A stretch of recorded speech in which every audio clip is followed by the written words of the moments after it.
Mulan. As the sun rises over a village in China, former soldier Hua Zhou narrates the story of his daughter, Mulan. Since she was a child, here played by Crystal Rao, Mulan was always fearless and heading into trouble. She is seen chasing a chicken throughout the village, leading to her running across the rooftops. One of the tiles slips and causes her to fall, but Mulan catches her balance and lands safely, although she accidentally breaks the wing of a phoenix statue. That night, her mother Li talks to Zhou about Mulan's behavior, worrying that she will not bring honor to the family as a wife, and that her sister Shu will be more of a viable wife.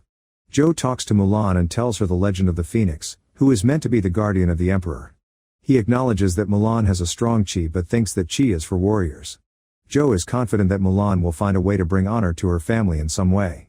Years later on the Silk Road, a witch named Shan Yang kills and assumes another man's identity near an imperial garrison.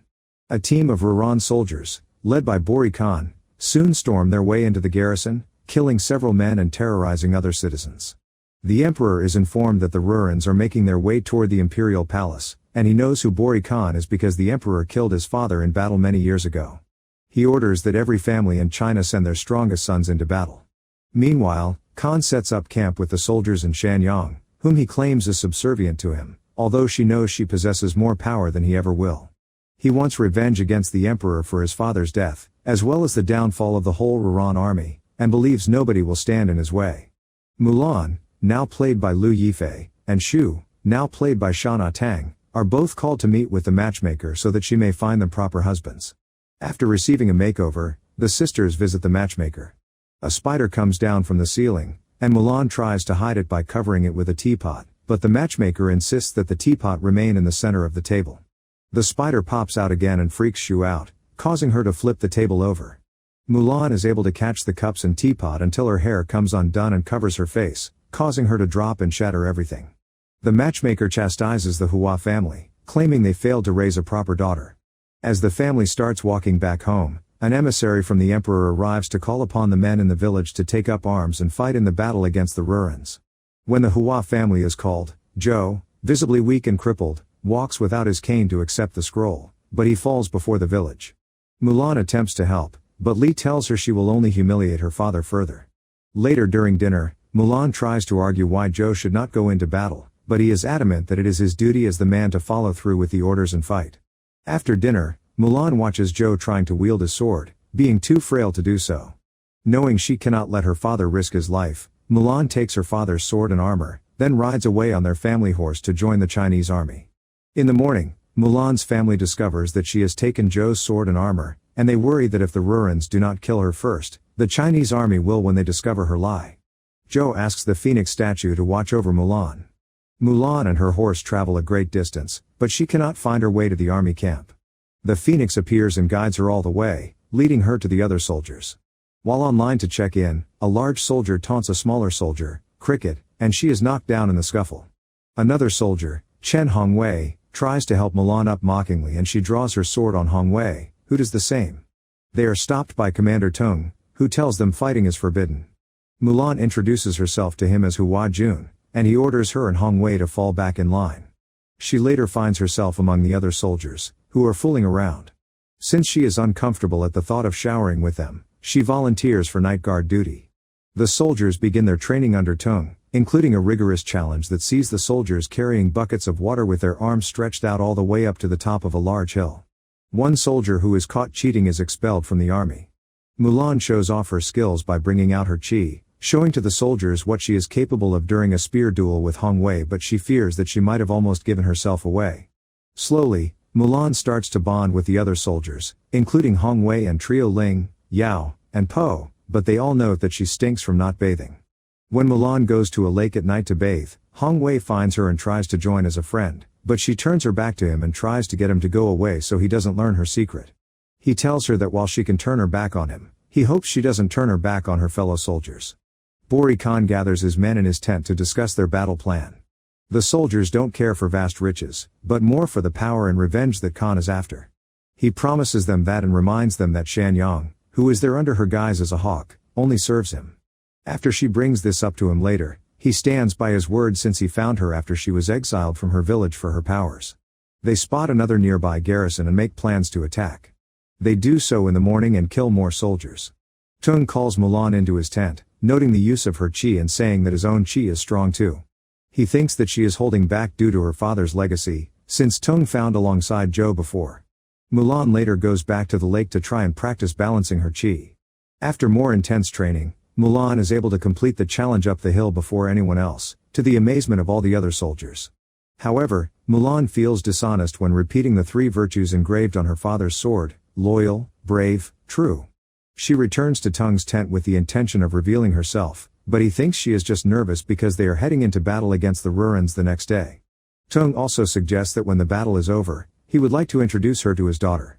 Mulan later spends time around the fireplace with her fellow soldiers to give them inspiration. The next morning, the soldiers gather as the Ruins approach. They head into battle, with a small team of Ruins taking out the charging Chinese soldiers except for Mulan. Although she manages to kill some Ruins, she is found by Shan Yang, who knows that she is lying, and therefore her qi is not as strong if she is not true. After a brief fight with the witch, Mulan escapes her clutches and then decides to follow her words. She undoes her armor and lets her hair down, returning into battle stronger and more capable. Shan Yang transforms into a flock of crows that attack the soldiers. When they shield themselves together, the Ruins use this against them by hurling fireballs at them with a catapult, severely taking out many of them. Thinking quickly, Mulan rides her horse around the Ruins and tricks them into thinking the soldiers snuck up behind them by using their helmets mounted on spears. The Ruins launch a fireball in that direction, only to hit a mountain and cause an avalanche. The Ruins are wiped out while the remaining soldiers just barely make it out alive. After the snow has settled, Mulan emerges to reveal herself to the soldiers as a woman. Tung expels her from the army, but she would rather die than return home in disgrace. Tung orders her to leave, and if she returns, he will grant her wish. On her way home, Mulan breaks down until Shan Yang arrives to taunt her. She tells Mulan that she did once want to take the noble path, but her exile and ridicule from others led her down the dark path. Shan Yang tries to get her to join forces, telling her that Khan is heading toward the imperial city to kill the emperor, and not heading down the Silk Road as Tung was led to believe. This encourages Mulan to head back to warn the soldiers. She catches up to them on their path and tells Tung about Khan's true plans.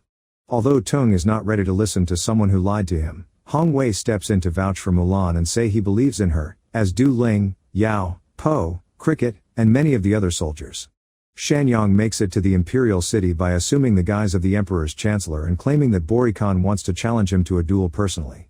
The emperor obliges and heads out to fight. Meanwhile, Mulan leads the soldiers into the imperial city by attacking the Ruins. Tung orders the soldiers to fight but to guard Mulan, so she makes it to the emperor, who fights off some Ruins before ultimately being ambushed by Khan and his men, leading to his capture. Mulan makes it to the palace but only finds Shan Yang.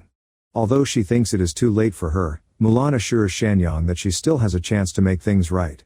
She asks her to help lead her to the emperor, but Shan Yang morphs into a hawk and flies away, only for Mulan to follow. Shan Yang makes it back to Khan and tells her that a warrior woman is leading the Chinese army, and that she will come for him. Knowing Shan Yang deliberately led Mulan to him, Khan fires an arrow at Mulan when she comes close, but Shan Yang flies in and takes the arrow in the back. Mulan catches her as she returns to her human form and dies. Mulan finds Khan and the emperor atop a construct where he plans to burn the emperor alive. She attempts to fight Khan with her sword, but she ends up losing it when it falls into molten lead. However, with help from the Phoenix, Mulan regains her qi and continues to battle Khan. They jump onto a platform, where Khan nearly causes Mulan to lose balance and fall, but she gains the upper hand, takes his sword, and cuts the rope to sever the platform and send Khan falling. As she goes to free the emperor, Khan attempts to kill him with an arrow, only for the emperor to catch it and give it to Mulan, who fires it back into Khan's chest, finally killing him. A celebration is held for Mulan's victory. The emperor offers her a position as an imperial guard in his army, but while Mulan is very grateful for the offer, she feels that she has been away from her family for too long. The emperor respects her decision, as he feels devotion to family is a major virtue. As she leaves, Hong Wei catches up to her to say goodbye and assure her that they will meet again someday. Mulan returns to her village to find everyone astonished at her return. Shu is with the matchmaker but stop when she learns her sister has returned. Mulan embraces Shu and their mother, before Zhou steps out.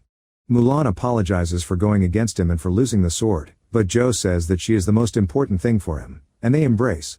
Soon, Tung arrives with other soldiers to inform Mulan's family and the rest of the village about her hand in saving the emperor and the imperial city, leading everyone to cheer, and the matchmaker to faint. Tong presents her with a new sword that contains the same 3 virtues as before, but with a new 4th one, devotion to family, added. Tong says that the emperor insists Mulan reconsider her choice in joining his army. As Mulan looks up to the sky to see the phoenix once again, Zhou closes his narration by saying that his daughter would become a legend.